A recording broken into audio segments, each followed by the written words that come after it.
মফলাযুক্ত শব্দের উচ্চারণ আমরা কেমন করি? বোর্ডে দেখুন 10টি মফলাযুক্ত শব্দ লিখে রেখেছি। এই শব্দগুলি লক্ষ্য করলেই আমাদের কম বেশি একটি ধারণা তৈরি হয়ে যাবে। আলোচনাটি খুবই গুরুত্বপূর্ণ, শোনার অনুরোধ রইল।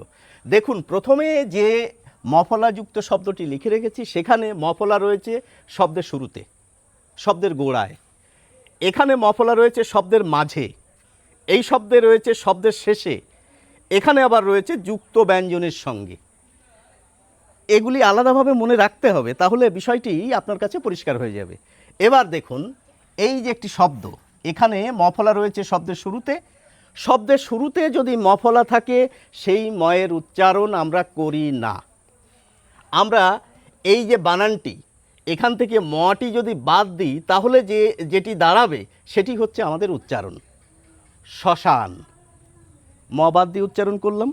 আচ্ছা, এবার দেখুন, এই যে বিস্ময় শব্দে মফলা রয়েছে শব্দের মাঝে, কার সঙ্গে যুক্ত রয়েছে? দন্ত স-এর সঙ্গে যুক্ত রয়েছে। এই দন্ত স দুবার উচ্চারিত হবে।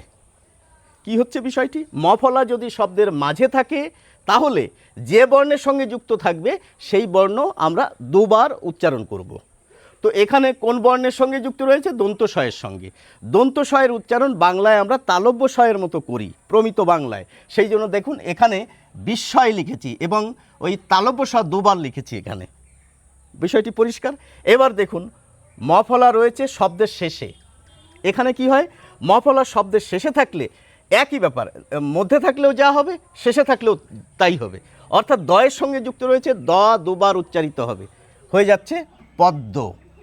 এবার দেখুন, লক্ষ্মী শব্দ, এখানে কিন্তু ক্ষীয়র সঙ্গে মফলা যুক্ত থাকে, অর্থাৎ যুক্ত বর্ণের সঙ্গে। যুক্ত বর্ণের সঙ্গে মফলা যুক্ত থাকলেও আমরা ময়ের উচ্চারণ করি না। আমরা এখানে ক্ষীয় থাকলেও যে উচ্চারণ করতাম, এবার ক্ষীয়র সঙ্গে মফলা থাকলেও সেই একই উচ্চারণ করি। সেই জন্যই বানানে অনেকে ভুল করে ক্ষীয়ে দীর্ঘ ইকার লিখে দেন, কিন্তু তা লিখলে হবে না। বানানে আপনাকে কিন্তু ক্ষীয়র নিচে মফলা দিয়ে তার উপরে দীর্ঘ ইকার দিতে হবে।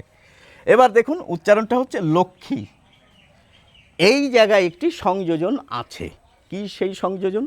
দেখুন, যারা কণ্ঠানুশীলনের সঙ্গে যুক্ত, অর্থাৎ কবিতা, গান, নাটক, তারা কিন্তু দেখবেন সচেতনভাবে এই শ্মশানের মফলা কার সঙ্গে যুক্ত ছিল? তালব্য স-এর সঙ্গে।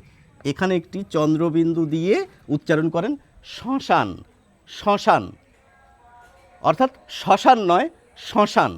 একটু নাকি ভাব আসবে এই স-এর ক্ষেত্রে। এবার দেখুন, এখানে কি হচ্ছে? এই মফলার জন্য এই একটি চন্দ্রবিন্দু এসে যাবে। কোথায় আসবে? এই দ্বিতীয় বর্ণের উপরে। ওই কণ্ঠানুশীলনের সঙ্গে যারা যুক্ত, সচেতনভাবে যারা উচ্চারণ করেন, তারা বলেন বিস্ময়। একটি নাকি উচ্চারণ শুনতে পাবেন হালকা। আচ্ছা, এখানে কি শুনতে পাবেন? একইভাবে পদ্ম, এখানে একটি নাকি উচ্চারণ এসে যায়, সেই জন্য চন্দ্রবিন্দু দিয়ে প্রকাশ করা হয়। লক্ষ্মী বানানেও চন্দ্রবিন্দু না দিলেও চলে। কেন চলে? কথাটি হচ্ছে এইখানে। বিষয়টি হচ্ছে কি, এগুলি হচ্ছে সচেতনভাবে উচ্চারিত হয়। এই চন্দ্রবিন্দু লাগিয়ে যখন বলতে হয়, সাধারণ শিক্ষিত মানুষ এই চন্দ্রবিন্দু আনেন না। বুঝতে পেরেছেন? এবার কথা হচ্ছে, এ তো গেল মফলার কথা, যে ম ব্যানিশ হয়ে যায়, তার বদলে কখনো কখনো চন্দ্রবিন্দু আসে।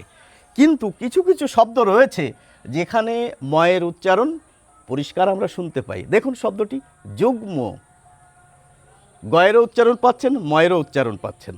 বাংময়, অনুসারের উচ্চারণ পাচ্ছেন, ময়ের উচ্চারণ পাচ্ছেন। হিরণময়, মূর্ধন্য ন কিন্তু দন্ত নয়ের উচ্চারণ পাচ্ছেন আর ময়ের উচ্চারণ পাচ্ছেন। জন্ম, ন পাচ্ছেন, ময়ের উচ্চারণ পাচ্ছেন। সম্মান, দুটো ময়েরই উচ্চারণ আমরা করি। গুল্ম, ল এবং ম দুটিরই উচ্চারণ রক্ষিত হয় এই সমস্ত শব্দের ক্ষেত্রে। এর থেকেও কিন্তু একটি সূত্র আমরা দাঁড় করাতে পারি। কি বলুন তো? গ, ঙ, মূর্ধন্য ন, দন্ত ন, ম, ল, এই সমস্ত শব্দের সঙ্গে যখন মফলা যুক্ত থাকে সেই ময়ের উচ্চারণ আমরা করব। আবার এর বাইরেও কিছু রয়েছে, যেমন কাশ্মীর। কাশ্মীর শব্দের তালব্য স-এর সঙ্গে একটি মফলা যুক্ত থাকে, আমরা কিন্তু তালব্য স এবং ম দুটি বর্ণেরই উচ্চারণ করে থাকি। আশা করি এই সংক্ষিপ্ত আলোচনার মাধ্যমে মফলা নিয়ে আমাদের একটি ছোটোখাটো ধারণা তৈরি হয়ে গেছে। এ বিষয়ে যদি আপনাদের আরও কিছু জানার ইচ্ছা থাকে বা এই বিষয় সংক্রান্ত যদি আপনাদের নিজস্ব কোনো মন্তব্য থাকে অবশ্যই জানাবেন। সকলকে ধন্যবাদ, ভালো থাকবেন।